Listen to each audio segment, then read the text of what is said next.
చాలా మటుకు గెలవగానే ఏం చేయాలి ఏం చేయకూడదు అనే విషయంలో కొంత కన్ఫ్యూజన్ ఉంటుంది. చాలామంది మా అక్క జిల్లాలో మొదటిసారి రాజకీయాల్లోకి వచ్చినట్టు కనబడుతూ ఉన్నారు. ఒకటి నేను విన్నా కమిషనర్ గారితో మెంబర్లు తెలుగులో ఒక చిన్న బుక్లెట్ వచ్చింది. జేబులో ఎట్లయితే మనం పర్స్ లాంటివి పెట్టుకుంటాం అట్లాంటిది ఒక చిన్న బుక్లెట్ లాంటివి తయారు చేసి మీకుండే అధికారం ఏంటి, మీకుండే బాధ్యత ఏంటి, కేవలం అధికారమే కాదు మనకు కొన్ని బాధ్యతలు కూడా ఇస్తుంది చట్టం. ఆ బాధ్యతలు తెలుసుకొని ఎట్లా పనిచేయాలనేటువంటి విషయంలో కూడా ప్రభుత్వం శిక్షణ పెడుతుంది.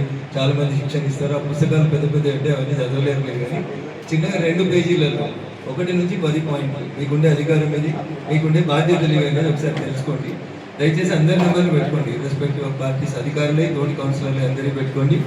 ఆ రకంగా గెలిస్తే ఇది చేస్తాం అది చేస్తాం అని చేస్తాం సార్ చెప్పుకుంటారు. సో ముందుగా కామన్గా ఉండేటువంటి కొన్ని పనులని మీరు చేయాలని నేను విజ్ఞప్తి చేస్తాను. 5 పంచాయతీలు కలిసి ఒక మున్సిపాలిటీ అయింది. బేసికల్లీ ఇదంతా భవిష్యత్తులో హైదరాబాద్కి ఒక వెన్నుపూసలాగా నిలిచేటువంటి ప్రాంతం ఇది. రింగ్ రోడ్కి పక్కన నుండి తిరుమలకి లోపల వస్తూ ఉంటుంది. చాలా రకాలైనటువంటి భూ సమస్యలు వస్తాయి. ఇంతకుముందు ఉన్నటువంటి 5 పంచాయతీలలో నేను కమిషనర్ గారికి చెప్పినా మీకు కూడా చెప్తా ఉన్నాను, ఎందుకంటే డే టు డే యాక్టివిటీస్లో ఉండేది మీరే కాదు. ఆ 5 గ్రామ పంచాయతీలలో గత 10 సంవత్సరాలుగా గ్రామ పంచాయతీకి అసలు అనుమతించడానికి లేఅవుట్ అనుమతించేటువంటి అధికారం గ్రామ పంచాయతీకి లేదు. గత 10 సంవత్సరాల నుంచి ఇదంతా హెచ్ఎండిఏ పరిధిలోకి వచ్చింది. కానీ అక్కడ ఉన్నటువంటి సర్పంచులు వేరు వేరు కారణాల వల్ల, రాజకీయ కారణాల వల్ల కావచ్చు, ఇతర ఒత్తిళ్ల వల్ల కావచ్చు, చాలా వరకు లేఅవుట్లు పర్మిషన్ ఇచ్చినారు. ఐనోల్లో కానివ్వండి, ఇంగ్రేషన్లో కానివ్వండి, రామేశ్వరం బండి కానివ్వండి, చిన్న గంజల్లో పెద్ద గంజల్లో మీరు మీ ఏరియా కౌన్సిలర్లుగా మీరు మీ గ్రామ పంచాయతీ గత 10 సంవత్సరాలుగా అనాథరైజర్గా ఇచ్చిన లేఅవుట్ కాపీలన్నీ కమిషనర్ గారి దగ్గరికి చేరాలని చూడాలి ఫస్ట్.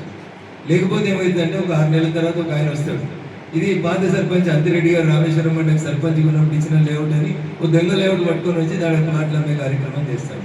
అందుకని కమిషనర్ గారు ఇట్ ఈస్ యువర్ డ్యూటీ. మీరు ఛార్జ్ తీసుకున్న రోజే గ్రామ పంచాయతీల నుంచి వచ్చినటువంటి లేఅవుట్ కాపీలన్నీ మీకు ఎవరి ఉండాలి.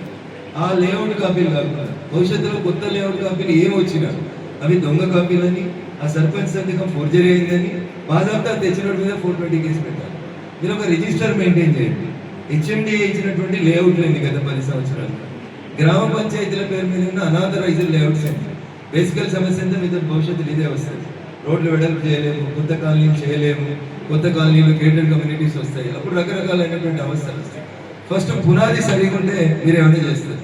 అందుకని కౌన్సిలర్లుగా మీ గ్రామ పంచాయతీలో పాత లేఅవుట్లు అయింది. ఆ లేఅవుట్లో పార్క్ జాగైంది, గుడి జాగైంది, బడి జాగైంది, ఓపెన్ స్పేస్ అయింది. అనుమతి ఇచ్చినాక ఆ ఊళ్ళో ఉన్న లీడర్లు ఎవరెవరు అమ్ముకున్నారా, మిగిలితే ఆ ఓపెన్ ప్లాట్లన్నింటికి ఫస్ట్ మీరు మున్సిపల్ డబ్బులు పెట్టి ఫెన్సింగ్ వేయండి.